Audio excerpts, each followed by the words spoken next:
Did you become more bullish yesterday, Cameron? Or you haven't been that bullish, I don't think. Well, I think as the market continues to trade higher, the risk reward becomes increasingly unattractive. Meaning if we look at valuations trading at nearly 19 times what we think a reasonable number for earnings of next year, or earnings still needing to come down for next year, I think it gets a little bit more treacherous the more we trade higher. Now, from a technical perspective, could we trade higher? I think it's very possible, simply because if we continue to push above that 200-day moving average, you'd see a lot of performance chasing. But that's not something that we really want to chase. And we don't think that much changed in Powell's language yesterday. It was simply a reiteration of the message that he's been saying. The good news that happened is he was simply just not more hawkish than he has been. What does that mean for what you do on a daily basis, Cameron? Just look for better companies that will, the stocks that'll do better and haven't run up as much, or you're not investing new money, you're going to wait till there's a pullback, and what does it mean about whether this is a bear market rally or a new bull?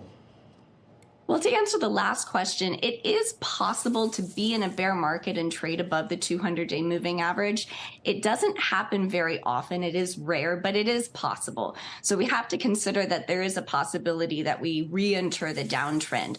But then as far as what we do, I think that the message here is that we have to be very valuation disciplined right now, because as we've seen this rally all quarter, it's all been driven by multiple expansion. And that really is because of this expectation of a less tight Fed.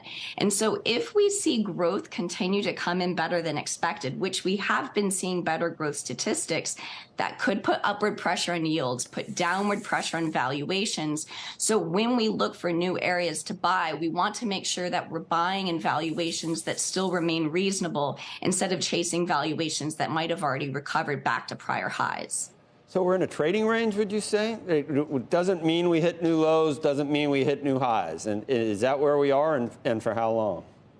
I think that's exactly where we are. I think that the reality is that we're going to be in kind of this sideways directionalist trend for some time, simply because we have to essentially grow into the valuations where we entered this bear market. We started this bear market at 22 times earnings. That's really only justifiable in a world where the Fed is being very easy, very accommodative.